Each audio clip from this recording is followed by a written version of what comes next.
Hi, friends. Welcome to Coffee Break.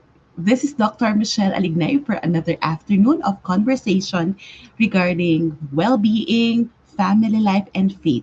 And for this afternoon, what we're going to talk about is part two of our supporting our well being in the context of grief and difficulties that we all know many are going through so much pain, so much hardships, struggles, and even sacrifices because of their loss, because of lack, and even because of pandemic related or triggered by pandemic events. So join me for the rest of the afternoon. This conversation might be serious, so please get your coffee, please get your tea, and let's just have a chit chat and kumustahan at mag-usap tayo ng maayos. You know, here at Coffee Break, for those of you who are just watching this recently, this is how we do things. We talk about it, we sit down together, we reflect about life, you participate, and I ask you questions, and then we grow together. So please do join me for the rest of the afternoon, but not rest of the afternoon, but rest of the session here at Coffee Break. So how are you, friends? How are you? I would like to ask, how have you been? What have you been up to, or kumusta ka for the last few days? So for those of you who are here, the friends who are watching already, the regular coffee breakers, I just need to share this. Okay, so ayan. Okay, what I would like us to talk about is really supporting ourselves. If we are the one going through so much, kung tayo nagkaroon ng loss and hardships, and then paano rin natin masusuportahan yung pamilya natin, yung kaibigan natin. That's one of the common questions that I've been encountering. And as you see the other day in our part one, what we talk about is the context of well-being and how it affects our how grief and difficulties affects our total well-being. And I just have to share this na talagang most often than not, nadadala tayo because of everything.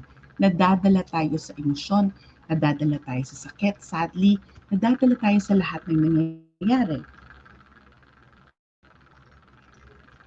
And so please do join me. Say, I know coffee break friends are already tuned in, so please say hi if you are here. Some of you are already watching. So I would like to ask, what happened to what was your learning whenever you are encountering grief and difficulties? What are the things that you realize? What are the things that often comes to you? And what are the emotions that commonly present? So please do share it with me. Please put that in the comment section. As I will repeat that. Ano yung madalas mong nararamdaman? Ay yung ano yung madalas na nangyayari whenever we encounter this grief and difficulty? Ano, sabi nga, pag may pinagdadaanan, pagdaanan lang natin. So, pero at that moment na tayo ay may pinagdadaanan, what really happens to us? So please do join me. Are we here? Good day to all the friends who are here. And then while I'm waiting for your answer, let me greet my momshi and mommy. I call her momager Fides Reyes. A happy birthday, moms. You are a blessing to me. And if you are participating in my online workshops, when you register, it's Mommy Fides who's the one taking care of everything, all the registration, all the logistics, even in my live webinar. She's the one who's supporting me to do this mission for you, for everybody. So, anong nangyayari sa inyo? Babalikan ko yung tanong ko sa inyo. Anong nangyayari sa inyo? Ah, ano ang nangyayari pag may nangyaring grief, pag may nangyaring loss? What really happens to you? What is it that you thought of? What is it that I know it can be really life draining. I know that many people here who have friends na nawala rin, family members na wala rin, like, and I hope that you understand that it's not easy to talk about this for me because tayo rin, kanya-kanya rin tayo ng pinagdadaanan. But that's what we're here for. So let's go through that. So anong nangyayari sa'yo? I just would like you to reflect about it. So how can we support all this? The other day, we talked about how well-being is really affecting so many aspects of our life. so many aspects of our well-being, including physical, emotional, social, and then of course social or relational, and the spiritual aspect. So who are among you answering already? Lourdes, you said you lose control, and I think it's really some cannot think properly anymore, some lose weight, some really lose appetite, and others go into depression. Others, iba-iba yan. The others don't want to talk, they don't want to speak, they don't want to deal with the pain. So meron din naman ganyan yung nangyayari. And let me just reflect with you itong mga bagay na to kasi it's really happening. But aside from reflecting what really happens to you, how can we support people going through it? So I'll since I'm talking about well-being, other Ellen, immune system goes down. Since I'm talking about in the context of well-being, I will just dissect everything that you will. My discussion will be about our mental, emotional, social, and physical and spiritual. So yun yung doon natin i-divide lahat. Uh, so the first part, let's look into the first part. The first part is our mental. Well, let's look first sa yeah let's look for how can we support ourselves mentally. So this is really a big thing now because as you see, one of the areas of our lives that's affected whenever we go through difficulty is our mental health. We succumb to mental health, tayo yung nahihirapan, and then we encounter so much. And sabi last night, sorry I'm babbling, but last night I gave a webinar, and then that's why we need to learn coping skills, because coping skills, it's actually how our mind works, and we can be able to access and to use new ways of doing things. It's using the power of our mind, is using the power of our thoughts to be able to handle things, because as you know, it's really, there's no health, as was said by World Health Organization, there is no health without mental health. That's why it gets impaired. Our thinking becomes impaired when there's so much stress and difficulty that we encounter. And who agrees with me? Yes. Yung parang hindi ka na makaisip ng diretso, ayaw mo nang mag-isip eh. There's irrational thought process already, and then there's a lot of negativity. And is that normal? That's the usual tendency of us women. We get flooded by thoughts, we get flooded by emotions, we get flooded by so many things. So we have, unang-una, we have to access our mental well-being. We have to support our mental well-being. And what we can do is that we have to acknowledge the new reality. So here in this pandemic situation, did we acknowledge that we are here? Did we really try to deal with uncertainty by saying that this is really different, this is really difficult? Because if we try to acknowledge it and admit it na, oy, iba to, uy, mahirap to. If we just try to say, ayokong pag-usapan, I don't want to deal with it, gusto ko good vibes lang, gusto kong makalimutan, we're just putting it off, but it's there. The grief is there, the pain is there, the loss is there. Andyan pa rin naman eh. It's like a shadow. It's gonna follow us everywhere. You just don't want to confront your own shadow. And that's happening. That's happening to many. They don't want to admit and acknowledge the present state. So the first thing that we can do, we can only help ourselves if we acknowledge this reality. And we have to tell ourselves, this is challenging. This is going to be a big transition for me. It will not be easy, but I will do it. 'Di ba? Many times sabi natin, kaya ko naman 'to eh. Oo, kaya mo nga. Pero inamin ba natin na, ay mahirap. Ay hindi ko kaya. Ay nahihirapan ako. Yesterday I had this quick live with my friend Ara regarding self-care check. And then one thing that we realize is that we have this superman syndrome.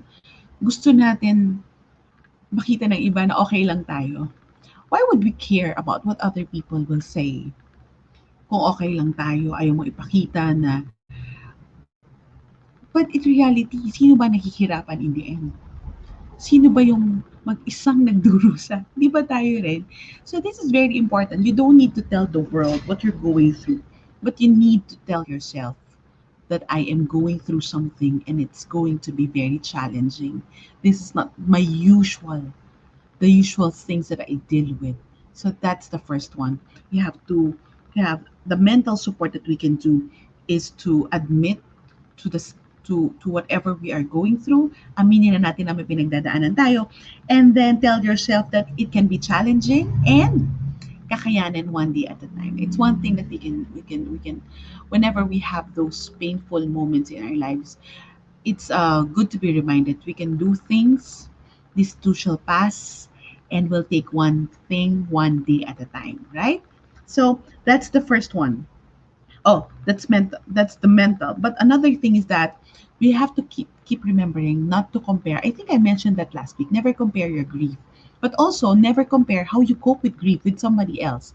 And if you are the one who's a friend or a family member, wag niyong ikumpara yung sarili niyo dun sa nawalan or dun sa nasasaktan. Ako nga ganito dati. It's not about you, it's about them. If you really would like to support them, never compare. That can be a disaster in the making. It's not about your pain, but their pain right now. So let's not compare and let not compare the timeline of other people to your timeline because it's not going to be healthy. And another thing that you can do to clear and to support your head is really to do a social media detox. What I mean by social media detox, you just choose the people you follow. I hope that you choose being here at coffee break. But if the news is too much for you, and then mute the notification or mute the tanggalin nyo na, you unfollow the news groups that you have in your news feed. Sorry, I just need to drink it. It's so good. But so do a social media detox. Limit your social media intake. Limit it also to the people that you like. Wag mo munang isama. I-unfollow mo muna or i-mute mo muna yung mga taong ayoko siyang makita ngayon, ayokong makita itong mga taong to because sometimes some people can add to the toxicity and to the burden of what you have. Okay, that's the first one, mentally. Second, emotionally. This is very critical. Friends, pag tayo, Mimi, I would like to capture what you said. Yung namatay yung lola ko, I was so angry. And that anger, did you admit to yourself that you are angry? Do we admit to ourselves? Sometimes the anger, remember that when we have loss, we go through this emotional state called DAPDA. Anger, denial, anger, bargaining, um, the DAB, and then I forgot the other D. And then, sorry, I have to check my notes. And then the last one is acceptance. Bago tayo depression and acceptance. Bago tayo makarating doon sa dulo ng acceptance, ang dami pang kasamang emosyon. So ngayon, even that feeling of anxiety, that feeling of fear regarding the COVID-19 pandemic, kasama pa yan. Dumadagdag pa sa feeling of loss and grief that we are encountering. So please, friends, one thing that you can support our well-being is that you have to be compassionate with yourself. Mimi, you're saying you went to confession because it's too heavy. And yes, you have to unburden yourselves, and that's it. Do not, one thing is, do not judge how you deal with loss or the problem. Do not judge how you deal with it. Do not judge other people and how they deal with it. Like, dapat okay na ako ngayon eh. Or dapat, ano ba yan? Ang tagal mo nang nagsasuffer, ang tagal mo nang nag-i-emotion, hindi ka pa ba okay?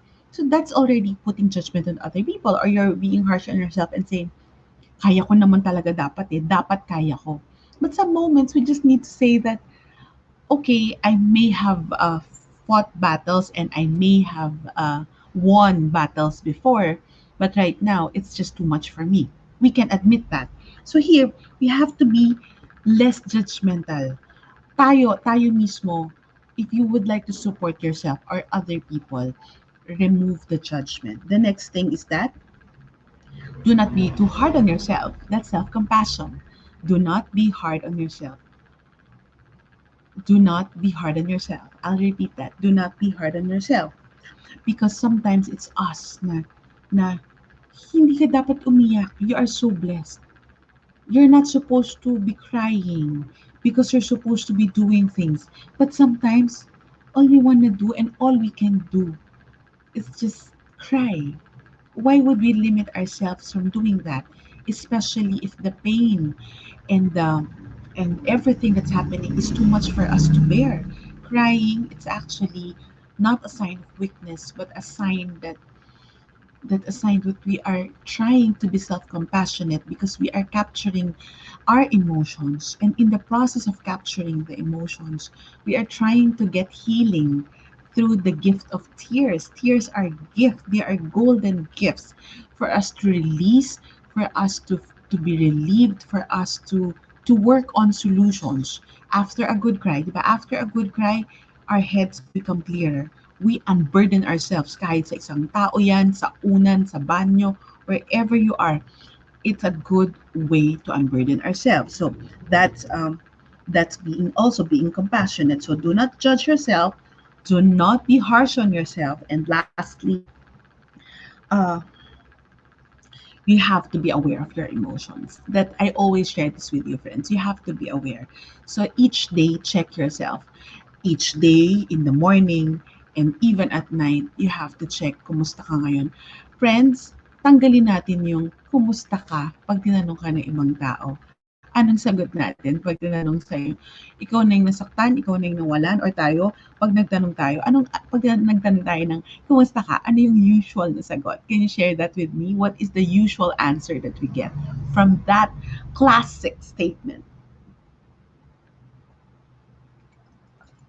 What's that? What is that usual answer that we get from that classic statement? Kumusta ka? Anybody? Gawin natin magandang tanong yan. Kumusta ka? Kumusta ka na? Kumusta ka ba dyan? Diba ang madalas na okay lang, ayan Catherine, ang sagot okay lang. Pero baguhin natin. Okay lang, ako pa ba? Mas maganda sana marinig ng iba, alam nyo. Kung totoo, we are being true to ourselves, if we are compassionate with ourselves, we answer kahit na naiiyak tayo pag may nangungumusta. Pwede naman natin sabihin na, hindi ako okay today. Mabigat. Eto nahihirapan. Nabibigatan. Alam nyo kung tayo yung mga kaibigan, hindi na naman natin pipilitin na bakit ka nabibigatan? Itatanong pa ba natin nabibigatan na nga, naiiyak na nga sa chat nga, napakahirap mag-chat. So, I would like you to be that supportive person and that share na alam kong pag sinagot sa atin, hindi okay lang. We can just say, gaano ka okay yung okay lang. Kasi baka hindi ka talaga okay. Nandito lang ako. I would like you to listen to your true feelings.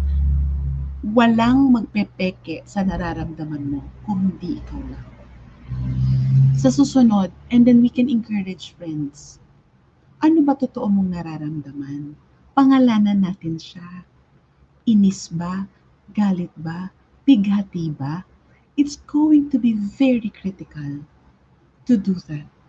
It's going to be very good for us to realize that, hey, totoo yung nararamdaman. At pag na-capture natin yung nararamdaman, alam nyo ba, na mas it can teach us what we need. Pag sinabi natin na, hindi ako okay today, it's opening that vulnerability to our friends, to the people around us.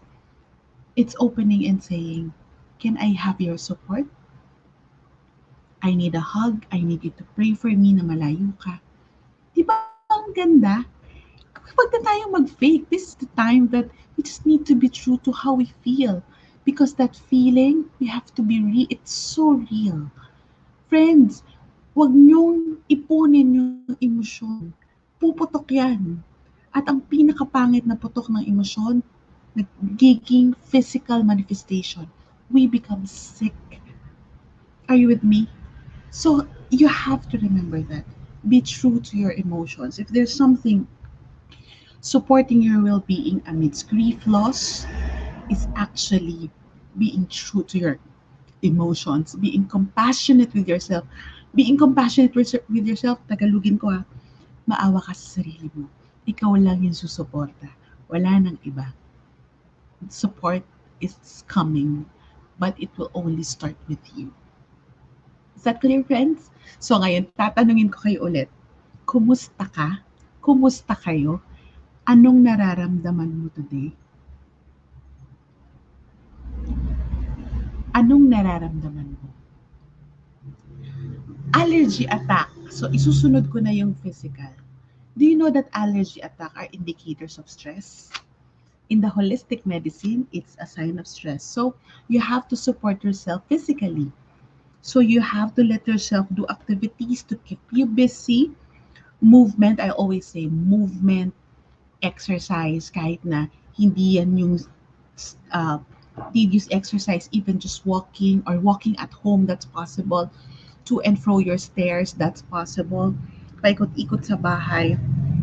Get yourself good food and nutritions, no issue that it will help support you.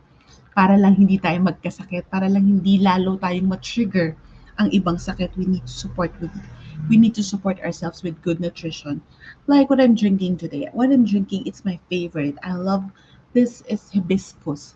And hibiscus is full of vitamin C. So this is fresh hibiscus tea from my friend na pinadala niya sa akin. And then we put honey and just put it in hot water, and then after that we put it in ice, and then it's something that I know I like to drink to fill me, but also it's getting the vitamin C that I need. So I would like you to see also to help you recharge. What do you mean by help you recharge? Help yourself rest, help yourself recharge kung kailangan nung matulog ng mas mahaba. Alam nyo, ang isa sa effect ng loss, insomnia. 'Di ba? Insomnia. So you have to make sure that you get proper sleep. Kung hindi talaga kayo matulog, wag na kayong what do you call this? Don't use your gadgets anymore in the evening, but do sleep rituals. Take a good bath. If you have those oils or body lotions na what do you call this, lavender and calming, use them. Drink tea if you have chamomile, or kayong Tagalog, meron pwede rin naman sambong, tanglad, moringa, kung ano man ang meron ko dyan. Why? You have to start calming your body because you have to dictate also na sa katawan mo na matutulog na tayo. If you need to use a mask, eye mask, para talagang na madilim na, do it. And then of course, prayers will also help before we sleep. So we have to help ourselves recharge. We have to help ourselves with 3S: sleep, sunlight, and sweating. Sleep, sunlight, and sweating. This is critical. Sweat, exercise. Sunlight, kailangan natin maliwanagan, maaraw. Do you know that whenever I go live here in Coffee Break, this is the natural light of our house, and then I'm thankful na meron lang ako isang lamp, but then the rest, it's really natural light already. Kaya minsan if you would see, parang nag-flicker yung ilaw because that's a natural light. And another is, of course, as I said, sleep, sunlight, and sweating. And of course, grooming. Friends, hindi nyo ba napansin yung mga nawalan, yung mga nasasaktan, may pinagdadaanan? I have to say this, pero parang we overlook our grooming. We overlook how we look. Parang we just don't want to fix up. But sometimes, even if it's just fixing up, even if we don't feel good, fixing up ourselves, kahit magsuklay man lang, maligo ng matagal, get into good clothes that will make you feel good, that alone can also help support us. Kasi it supports our mood, that the texture of our and the fabric of our clothes, the colors of your makeup if you're a woman, and maybe if you're a guy, much better clothing than your usual shorts and sando. So it can help. It can help. And then find physical activities to help you updo your hormones. So you have to find physical activities that will make you happy. So find a new hobby. Balikan mo yung cross stitch, lettering, kung ano man yung craft mo, paghahalaman, pag ako I do candles, I do soaps, and all this, lahat ginagawa yan. Ayusin yung sarili and find something to keep your hands and head busy so that your senses can also be well stimulated. Okay? So that's physical. The fourth one, I think this is very important. Stay connected to important people. I'm not saying that you stay connected with everyone. Ang hirap. Di ba minsan, ang hirap magkwento sa lahat ng kaibigan ko ano yung pinagdadaanan mo. Parang, okay, isa dito kikwento, tapos kikwento mo na naman sa isa. It can be therapeutic, but sometimes it can be tiring. So, minsan gusto mo na lang magpatawag ng press con. Okay, ito na yung nangyari. Kikwento ko na sa inyo lahat. But you have to stay connected to the people who matters to you. You don't need to talk to everyone. You just need to talk to a few people who can understand you. Acknowledge your need also for space. There are days that we don't want to talk to people. There are days that we don't want to deal with anybody. There are days that, sad to say, I just don't want to face anyone. And then it's okay. But there are days, try to put a schedule na kahit ayoko today, kailangan ko tong kausapin. I need to talk to someone because um, dealing with someone, connecting with someone is actually more more life-giving, especially if these people who are the ones sincere and true to helping you. So, make a way to talk and connect with a few people who matters. Kahit na ito, I'm doing like a podcast, a live stream with you. This is connection. You know what I really like? The people here that is usually listening to Coffee Break, sometimes sila mismo nagko-comment sa isa't isa. We will pray for you. Pinagdaanan ko rin yung pinagdaanan ko. And it warms my heart that somehow we know that we are on the same boat. And it warms my heart also that we are here supporting each other. So you you don't need to just make sure that you have connection. Either it's digital or meaning online connection. But if you have a few people na madalas mong kausapin, madalas that you can just talk with online. Ako, I have a few friends na once in a while, i-chat ko. Once in a while, we will just share life na kahit na pray for me sis because I'm going through so much. So it somehow makes us feel that hey, I am supported. Somebody knows what I'm going through because it's really crucial. If you are the friend or the loved one, kung tayo mga kaibigan at gustong sumuporta sa ibang tao na marami talagang loss and difficulties, let us not be pushy. One thing, let us not be pushy. Let us not be pushy na, sige na, magkwento ka na. Sabi niya, sige na, nandito lang ako, sige na, makikinig ako. Let us not be pushy if they're not ready. Another thing, it's, even though that we don't want to be pushy, there are days that we will be pushed away if they're not ready. But, show support. Nandito lang ako ha, chat mo lang ako, one chat away lang ha. And then, they don't also overfunction. What I mean by overfunction, um, ang hirap itong i-explain. Sometimes people cannot decide for themselves, so we tend to do it for them, but ayaw pala nila ng ganon. You know what I mean? Yung parang, inayos ko na nga to eh, in-announce ko na nga sa angkan eh, ganito na nga yung ginawa ko eh. But some people, yung pinagdadaanan nila, they don't want that. So we need to know where to put ourselves if we are the ones supporting our friends and loved ones. Send loved ones. Okay, one good question yesterday when I did this webinar for the employees of Sun Life is that I do that. That's my real work, friends. I do training. I do these sessions for schools, for organizations, for companies. And one good question that arise was how can we share? How can we share and how can we show our love and support to the people who lost or the people that are growing through so much in this pandemic? You know, one thing that I realize is that yung tawag natin ngayon, it's ayuda, but it's actually sharing the love kasi we cannot see the person eh. But giving gifts and sending something over that you know that this person would appreciate, that is sending a lot of love already. That is speaking that, hey, I am here to support you. I remember um one thing that my friends, when some friends of mine had personal losses like death in the family, I sent them, instead of sending money, or instead, because kalam ko naman na may kakayahan sila, I sent them some personal effects like the soaps that I make, and then something, because I what I realize is that I I need to extend what I think that will help them take care of themselves. Like one friend, I sent them a box of soap, and then the other one, um, my friend before, when she lost her dad, I sent her like a feet pampering kit, and then she said, "My God, ginamit ko, and then I realized pagod na pagod pala yung legs ko. Pagod na pagod pala ako." And then she said that she appreciated it.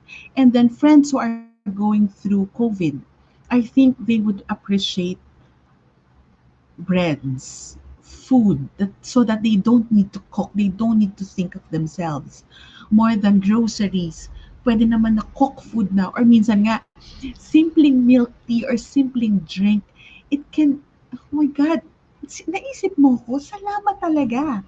And it can be a way to really support people. So flowers can do, a care kit can do, supplements can do.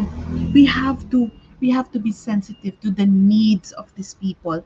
So if you are the friend of the loved one, or a loved one of these people then whom you lost, let's not be pushy, let's not be judgmental also in their process. Let's send messages of support. Don't overfunction. Let's not overfunction for them, and send support in other ways. We are showing you our love by giving them a little bit of care and convenience through food and personal effects. Um, Oh, I like your comment, Doc Gail. The need for us to say with our colleagues in their grief to check on them from time to time. Yes, it's very important. It's very important. As I said earlier, some people will not automatically share with us, but some people they will. So you have to check. Kung hindi magkwento, and then it's okay. Maybe on another day we can continuously checking on them, but don't be pushy, but don't give up. Just let them share. Let us share in their grief, let us share in their difficulties also, by knowing, by expressing to them that we're just around. Okay, so that's social. And also, social connection is that, um, stay connected to your loved ones and share your grief with other people by choosing the right people that you show your grief to. If you can have this support group, or us as a couple, we have a light group in our community, the Light of Jesus or the Feast. So meron kaming every other week, we have a light group. Dun kami nag-attend to share life. And that is very crucial. And then maybe you can start your own group of support group for people who are going through so much, by just gathering your friends and loved ones. Now, okay, let's meet once a week, let's just share life together, and then let's pray for each other. Because the fifth one, so after I talk about mental, and the mental support, and there's emotional support, and then physical support, and then the last, oh, social support or relational support, and then the last, of course, the most important of them all, is spiritual support. Friends, we did not see the how how how everything else in our lives can just be woven in one tapestry. Ang ganda, di ba? Woven in one tapestry through our faith life. So lahat yan konektado. Many times I see people struggling too much because they don't acknowledge how the spiritual angle, it's just not their deepened faith life can help them sustain. And you know what? Even researches, social science researches have proven how religious practices, spiritual growth activities of people can actually help support them in times of grief, difficulty, in times of trauma and crisis. Tested yan. And we've seen that how it's just not a matter of being Catholic, it's just a matter of being a Christian. But whatever faith we have, it's acknowledging that there is a God, there is a purpose, and there is something bigger than life on what's happening. I like in our community, we have this song, Even Now. Even Now, it's a song by Feast Worship. You can look for it in Spotify. I like the word there. You can roll the stone away, raise me even in the fourth day. Because that was the story of Lazarus. Remember, Lazarus died already, and Jesus went to him, went to his, and then in the culture of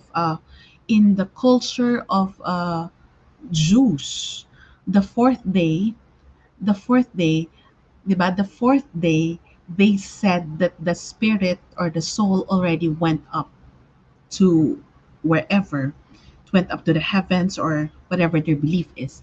But in that song, it says, you can roll the stone away even and raise me even in the fourth day. Why did Jesus waited for the fourth day? Eh, pwede naman niyang erase si Lazarus first day, second day, third day, fourth day. Pinili niya yung fourth day, right? Diba? Ellen, enjoy your favorite worships, peace worship. Yes, that's my playlist every day.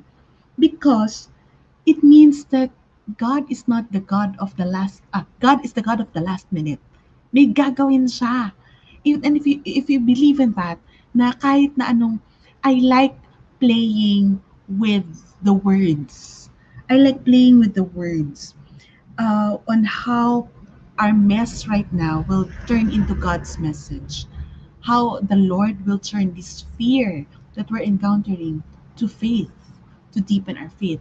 And one of my favorite that I always share with you, how God will turn this how God will turn these burdens into blessing. Diba? Ang ganda. And in my book, The Beauty of 40, it's not about midlife crisis, but it's about who Christ is. Christ in the middle of crisis. And that's something that I would like to leave with you, that we can do something about our spiritual life. A friend of mine who lost a family member said, alam mo, parang kulang sa akin yung spiritual growth ko ngayon. Sabi niya, oo, nagsisimba ako, oo, nakikinig ako. Pero friends, we can be more creative right now in how we do our faith life because we have so much available resources. There are podcasts, there are communities holding online Bible studies. So it's actually in our ways already. So if your ways of doing your faith is no longer, for example, you go to mass, we pray the rosary, pero parang kulang. And then add to it, add a devotional. We write for Didake. The Didake is our reflection book in feast worship. Pero ako, dinagdagan ko yan kasi I have this journey, a 365 days journey on simple abundance this year. So yun yung dinagdag ko.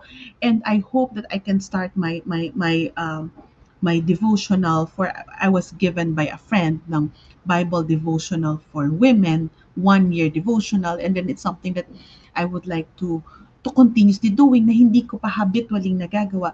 Pero what I mean is that if one thing is no longer helping us or supportive for us, don't say na ayoko na nun. Maybe we have yearnings, we have longings, we have present needs that a particular faith, particular spiritual, particular religious practice is not addressing. So maybe we can shift. People now are into meditation. So for me, wait, it would be nice if I can integrate my own yoga practice to my Catholic meditation. So what I do, I have this app. It's called Hallow, like Hallow be thy name. Hallow app. You can look for it in Google Play. It's a Catholic meditation. So there, in that meditation for 10 minutes, the reflection, the mantras, if it's mantra in another culture, the reflection are the word of the Lord, the gospel for the day. So also, if I would like somebody to read the rosary for me, it's there. And then there are other teachings there. So what I'm saying here now is that We can grow spiritually if we want it, if we will it. Pero alam nyo kanina, in the mass that I attended with Father Joel, what he said that God is always there naman. Tayo lang naman yung hindi namamansin. So, imagine if we look at this grief, we look at this disappointment, we look at the suffering that we are having right at the moment, kung ano man yung pinagdadaanan natin, kung ano man yung nahihirapan tayo, if we look at it in the eyes of the Lord, that I am there even in your sorrow. I am not removing your sorrow, but I am supporting you and sustaining you by each day, each minute. I'm giving you new strengths to support you. And that's the wonder. How God is turning our crisis into Christ is for us to deepen our faith, for us to deepen our longing for Him. I believe that if there is one thing that will come out of grief, out of sorrow, it I hope that it will be a deepened relationship with our God, with the Lord. Kasi ang lagi niyang assurance sa akin whenever I'm going through something, kailan ba kita pinabayaan? So, friends, we need to support ourselves kasi the Lord is supporting us already. We have all the resources around us. We just need to look for it. We just need to open our eyes and to appreciate with grateful hearts what we have despite the loss, despite the pandemic, despite the difficulty. Nasa atin na yan. We can just choose to support ourselves and our well-being so that after this pandemic, when we recover, our mess becomes God's message. The burdens becomes blessing, not just for us but for other people. And we can always declare that we are not victims but we are victorious in the name of the Lord. Diba? Ang ganda. Ang ganda. Kasi lahat yan may reason. Hindi natin alam ngayon kung bakit tayo nawalan, kung bakit tayo namatayan, kung bakit tayo naghihirapan. But in the end, hindi niya tayo mapabayaan. That's a hope that we're clinging on to despite this feeling of helplessness that we have. There you go. So I hope I got overboard with what I'm sharing, friends, but I hope that this has blessed you. I hope that you can bless your friends by sharing this episode because I know that despite me not being a preacher, us walking in our life, our family life, our faith, and supporting each other well-being, that's me doing a mission that he asked me, and you can do your part to do your mission. So do join Coffee Break next week. And then I would like to announce all over again. Please join us in the self-care and beyond session. The registration is at my Facebook page, and it's also at bit.ly self-care and beyond. It's going to be a wonderful afternoon on May 1 to support each other via webinar, via a close webinar, so that we can just journey with each other in sustaining the most difficult time. This is not your usual self-care thing. This is not about spa. This is an emotional and spiritual spa, because we need that. We need to support each other on this. So last point, friends, if you would like to share in the mission to support my mission, to support me and Coffee Break, please, your generous hearts can send the stars and the love by pressing that send stars button. It's there in your comment section in this Facebook Live. And I hope that you can share in my mission by sending the stars as your gift and as a way to support Coffee Break and what I do here. I hope that this has blessed you. I hope that somehow we can all heal together. And I hope to see you again next week in another week of and episodes of Coffee Break. This is Dr. Michelle Alignay, your family psychologist. I am greeting you, and I'm hoping that we find healing in Jesus' name. Thank you, and God bless us all.